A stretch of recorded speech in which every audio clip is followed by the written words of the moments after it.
Look at this. Look at this. Oh my God, Olympia, cover your eyes. Isn't it beautiful? No! Why are you doing this? Gary, please don't do this. Gary, please don't. Look. Gary, please don't do this. Show the baby. Show the baby. No, Olympia. Olympia, come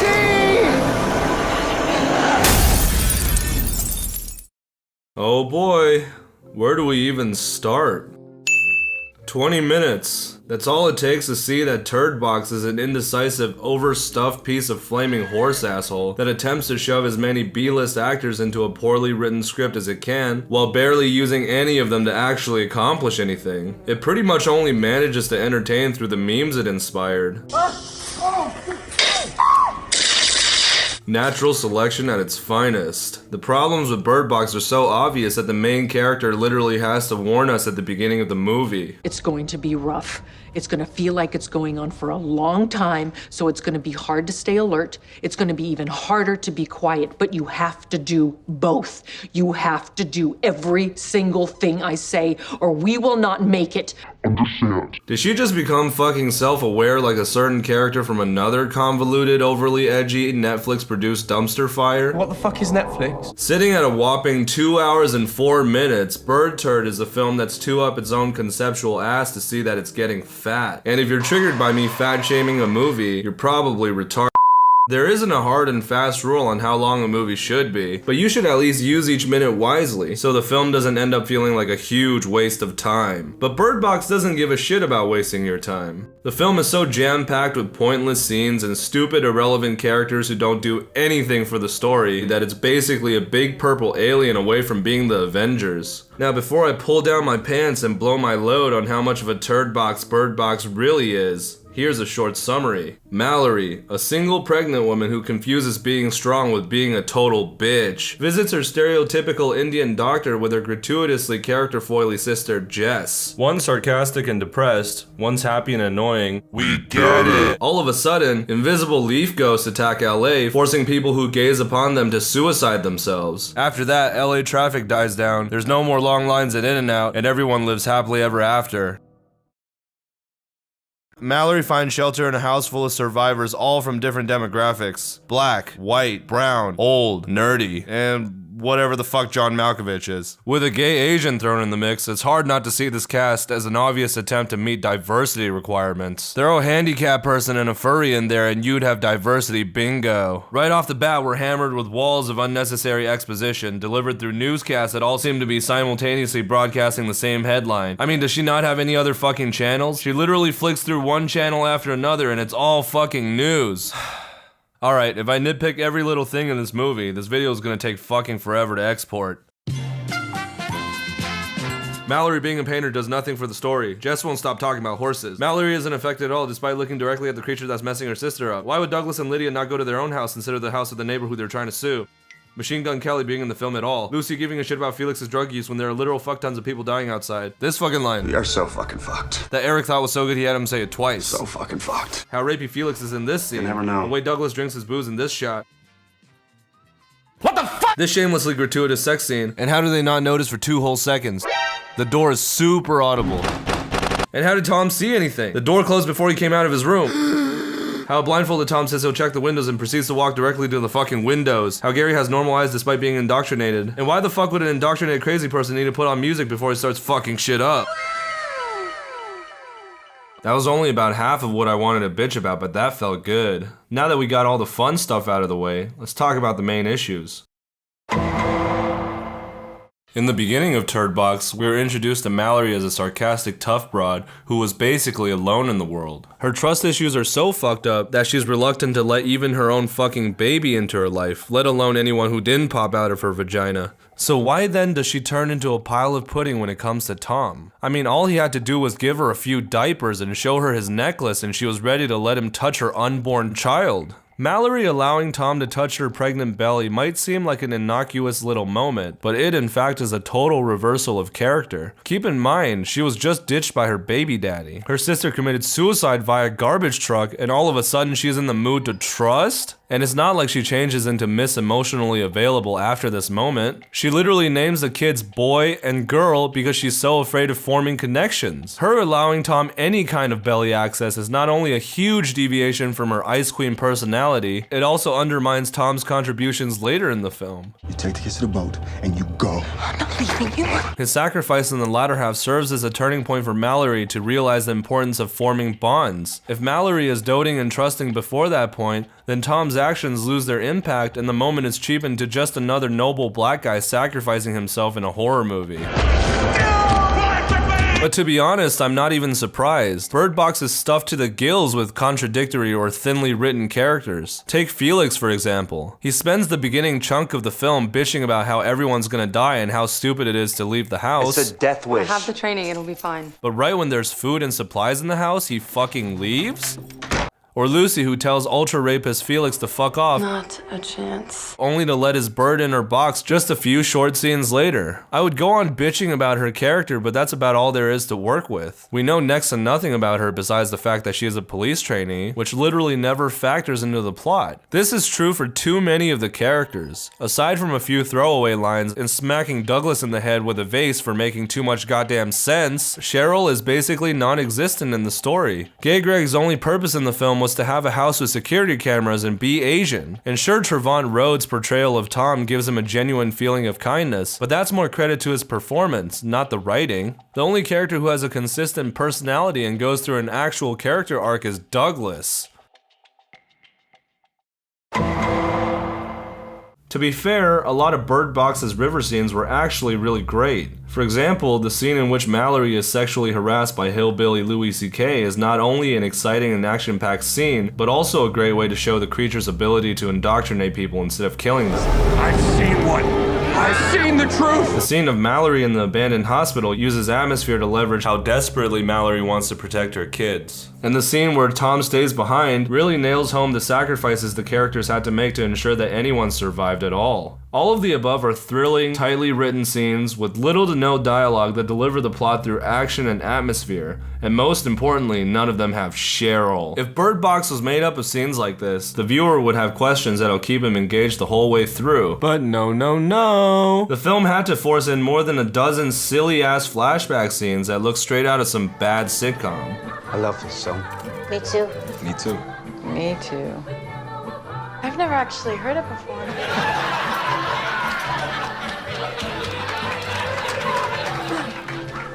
Instead of having the characters moving, changing, doing anything interesting, the flashback scenes all take place in, wait for it, a fucking house. A house where all the windows are sealed and everyone is safe to sit around and talk about their feelings. These scenes are so fucking boring that you might actually consider suicide to save yourself the trouble. Now, before you nerds get all hot and bothered, I know the story played out that way in the book from which Bird Box was adapted, but isn't that the fucking point of a movie adaptation? To make a book watchable? There are plenty of things in books that don't exactly translate well to the screen. Dialogue, for example, can be made really interesting in novels because we can read the character's inner deliberation. But movies have no way to visualize all that shit without using cheesy voiceovers. They don't advertise for killers in a newspaper. That was my profession. Ex-cop. Ex-Blade Runner. Or having the characters outright say their thoughts. The best way to show a character's internal motivation is through action. And how much fucking action can really happen in a fucking house? And that's exactly what's so wrong with these scenes. A room full of uninteresting, underdeveloped characters with nothing real connecting them except a 13-page casting contract, talking at one another for a dozen or so scenes, doesn't fucking make for an engaging viewing experience. Not only that, these flashback scenes take a smelly, all-encompassing dump on the atmosphere the river scenes were so effective in building, prematurely breaking the tension and making the whole thing just feel slow. But it doesn't end there. The film also can't seem to make up its mind about whether it wants these scenes to be dramatic or funny, with awkward, cringeworthy lines thrown in the middle of supposedly serious scenes. Did you learn all of that working at the supermarket? No, I've been just studying it for years. In college? Not college per se, but I mean the internet. I mean, it's where you get all your information from. I'm working on a novel, guys. Look, I have no beef with Lil Rel Howery. He did a great job being the funny second man in Get Out, which is a film that actually does horror comedy right. But when you have a movie that relies on atmosphere as much as Bird Box does, and it has to because the creatures are fucking invisible, then incorporating a blithering doofus of a character like Charlie is tantamount to saying go fuck yourself to the tone of your movie. And it doesn't stop with Charlie either. Throughout the flashback scenes, there are tons of these awkward little moments that don't fit the tone, don't develop character, and don't impact the story. Like this sex scene, and whatever the fuck this is. Because all of us collectively are making the end of the world great again! Because of these moments, the overall movie ends up seeming more confused about its identity than a 20-year-old guy who claims to be a feminist but also jerks off to abuse porn. Despite Eric Heiserer's clumsy attempt to hide it behind the cast of Community, the actual purpose of the flashback scenes is painfully obvious, and a classic symptom of a lazy fuck screenwriter. Having the characters vomit exposition at one another saves him from actually having to write any engaging scenes so he can clock out early and go wax his eyebrows. At the risk of sounding too gay for Jordan Peele, let's refer again to Get Out. Get Out's many thrills come from the scenes that you can't fully understand when you see them. The mystery of Lakeith Stanfield getting kidnapped and the random off-putting behavior displayed by the Help are intriguing and creepy on their own, but only when the cult of cultural appropriation is revealed are they given context. And this is why the twist is so fucking satisfying. You're given the time to digest each and every clue and you're able to piece together at least some of it before the movie shows you what's really going on. Compare this to Bird Box's introduction to the survivors in the house. They basically just stand in a circle and tell each other what the threat is and how it kills. They don't earn it through piecing together clues, and we as the audience aren't given the opportunity to earn it either. And instead of revealing all of this gradually throughout the movie, we learn all this by the 18-minute mark, and it drains the intrigue, leaving us with little motivation to push through this shit heap movie. Despite the flashback scenes acting as vehicles to pawn off exposition, there's actually not much important information in them. If we boil down the dozen or so flashback scenes that take up more than half of the runtime of Turd Box, there are only 4 pieces of information specific to them that actually impact the plot. Number 1, Mallory's backstory. Number 2, that girl is Olympia's daughter. Number 3, why Tom ends up traveling with Mallory. Number 4, that the birds can sense the creatures. Number 5, that John Malkovich has the dumbest surprise face ever. I didn't count the creature's ability to induce suicide because that's how Tom dies later in the film. And I also didn't include the creature's indoctrination power because that plot point is already set up in the River Hillbilly fight scene. That's it. None of the rest of it mattered at all. Not Charlie's convenient little theories, not Felix and Lucy committing Grand Theft Auto, and definitely not fucking Cheryl. Not even Greg the Bleeding Heart Gasian mattered because the creature's ability to possess people through cameras is irrelevant for the rest of the film, and the scenes that are relevant are just full of plot holes. Take, for example, the scene in which we are first introduced to Gary the indoctrinated British twink. Right off the bat, the film glosses over a bunch of shit that straight up doesn't make sense. Where are his gross indoctrination eyes that the film spent so much time visually setting up? And what is the point of putting the birds in the freezer if he had no intentions of being discreet anyway? And why did he wait until the women went into labor to go nuts? He entered the house at night, and it was daytime when the women went into labor. Couldn't he have opened the doors and let his invisible overlords in while everyone was asleep? No, you idiot. He was trying to get the babies too. Well, how did he know when the women were going into labor? So what we've got is a bunch of unnecessary filler that damages the atmosphere of the movie and characters that aren't developed enough to carry the story. Shit, we could literally get rid of half a dozen scenes and half of the characters and the movie would probably be better off for it. So why don't we do that? NANI? You heard me. Let's get rid of all but 6 of the flashback scenes, including the Olympia introduction scene, the security camera scene, the first Olympia Mallory scene, the random sex scene, the we're running out of food scene, the driving scene, the grocery store scene, the Felix and Lucy eloping scene, Tom's necklace story scene, and the start of the Gary Goes Crazy scene. God, that was a lot. And while we're at it, let's get rid of Felix, Lucy, Greg, Charlie, and definitely fucking Cheryl. So here's what we're left with. A desperate mother, Mallory, informs a boy and a girl that they will be going on a dangerous journey down a river, and if they're not serious, they'll almost surely die. Blindfolded, Mallory sets off haphazardly down the river with the kids and tries in vain to communicate with an unknown party. Hello, can anybody hear me? Hello? We're not told why they're blindfolded or where they're going or who she's contacting, which gives us a chance to actually fucking figure it out. As she drifts down the calm part of the river, Mallory gives into her sentimentality and we're prompted into the first flashback in the hospital room. We're introduced to her sister Jess, and we get a sense of Mallory's bitter, untrusting nature. No, we don't need to force a pseudo-metaphor about loneliness through a painting scene where Sandra Bullock is doing the adult equivalent of coloring in the lines. Mallory leaves her doctor ambivalent about her future, and BAM! She sees a girl bashing in her head. No newscast, no exposition, just a girl bashing in her fucking head. Frightened, Mallory and sister flee from the hospital and see mass hysteria on the streets. Their car gets T-boned, and when Sister Deer climbs out of the wreckage, she's exposed to the invisible creatures and kills herself moments later. This gives Mallory a reasonable chance of not seeing the creatures because, as I previously mentioned, they're staring in the same fucking direction. Seeing Mallory pregnant and all alone, Lydia rushes to her aid and tries to take her inside her and Douglas's house. Having Douglas be the owner of the house gives him more power and therefore a better reason to be a dick and deny outsiders from coming in. Before Lydia can get Mallory inside the house, she sees her dear dead mom, gets chilly, and jumps in a fire. Roused by Lydia's death, Mallory's survival instincts kick in and she runs to the house, having her be the driving force for her self-preservation instead of Tom, and turning her from a passive character to a proactive one. Douglas is reluctant to open the door for Mallory, partly because he's actually using his head, and partly because he just saw his wife's self-immolation on Mallory's behalf and he's a little bit salty about it. Tom forces him to open the door and lets Mallory in, where we are introduced to Olympia because having Olympia enter later adds literally nothing to the story. At this point, only Mallory, Tom, Douglas, Olympia, and the nameless blonde couple are inside the house. Having a smaller group of survivors inherently makes the situation feel less cluttered and much more desperate. The nameless blonde couple rushes out to save their kids and are immediately killed by the creatures. Seeing this, the survivors piece together that the creatures kill by sight and cover up the windows. Again, we don't need a newscast or a nerdy little lesson from Lil Rel Howery to get the point. That night, shaken by the world going kamikaze, Olympia approaches Mallory to take care of her baby should she kick the bucket. If something happens to me, I want you to take care of my baby. But Mallory says no.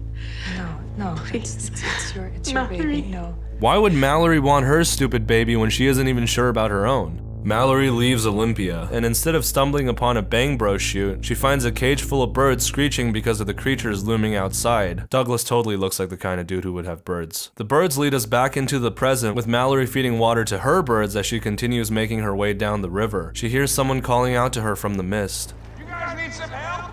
Alarmed, she hides boy and girl and prepares herself. Okay, I know you're scared, but listen, there's no need. When the voice persists, she starts shooting blindly into the mist.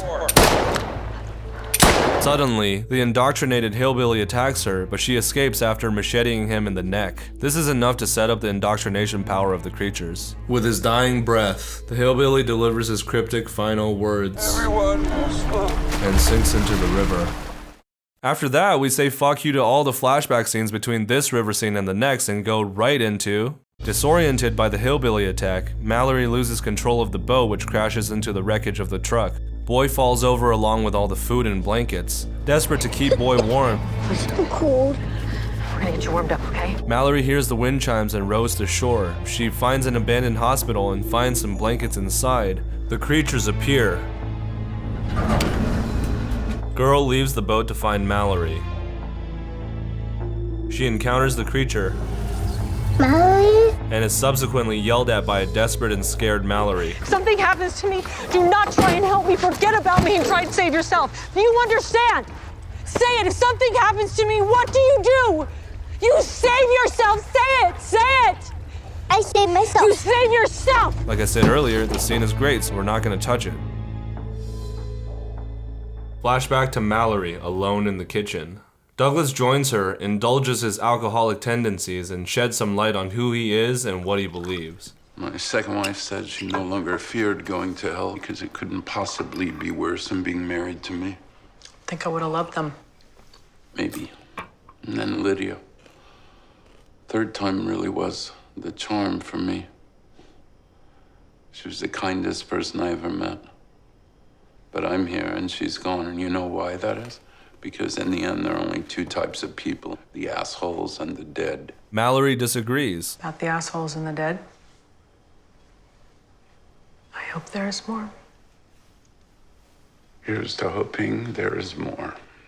This talk of morality versus survival brings us to the difficult choice Mallory is faced with in the present. I need to talk to you about the rapids. With the rapids coming up, someone has to take off their blindfold and look so they can navigate down the river. Boy volunteers, but I'll do it. No.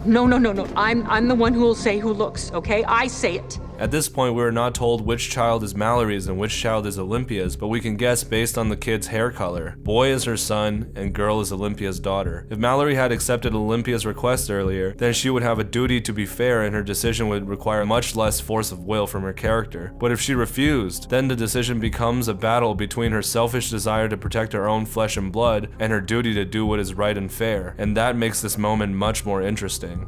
Back in the house, Mallory is alarmed by sounds of Olympia's indecisive whimpers at the door. Everyone rushes over and starts shitting on her for letting a blindfolded stranger in. Are you a simpleton? The blindfold makes total sense for someone who just came from the outside, but it's also a reasonable way to hide his eyes. Before the stranger has any reason to take off the blindfold, Tom pins him to the wall. At everyone's insistence, he identifies himself as Gary, but doesn't give away any information about the packs of indoctrinated lunatics or how they force unaffected people to look at the creatures, because why the fuck would he? If his plan was to do exactly that, why the fuck would he disclose that information? Everyone starts arguing about whether or not to let Gary in the house. Tom votes yes, Douglas votes no. Olympia smashes a vase over Douglas's head. The stress of the situation induces labor, and in the process of helping Olympia, Mallory's water breaks as well. With everyone distracted by not one, but two incoming babies, Gary is free to roam the house, tearing away the window covers, sending the birds into a frenzy. Alerted by the sound of the birds, Tom comes back down to check on Gary, but Gary gets to jump on him and knocks him out. He heads upstairs to creep on some newborns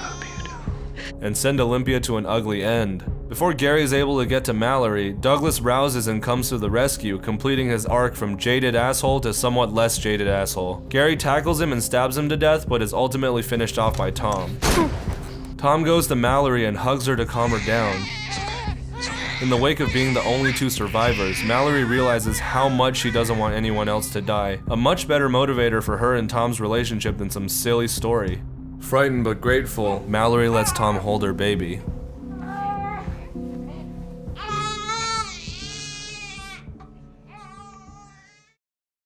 From this point on, everything basically plays out the same. The survivors still receive the invitation to the sanctuary down the river, Tom still succumbs to the creatures after fucking up a few loonies, and Mallory and her kids still make it. But without all the unnecessary exposition, all the tone-deaf scenes, all the underdeveloped, inconsistent characters, we are finally able to focus on the things that the ending wants to show us. That this is a film about protecting the people you love in a world that will destroy you if you even dare to open your eyes. A world in which every day is earned through endless sacrifice and pain.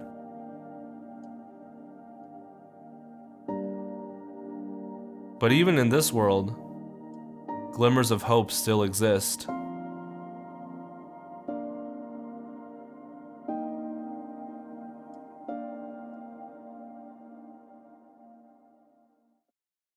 So did I fix it or did I fuck it up even more? Comment what you think nowhere because I don't give a fuck. Bye!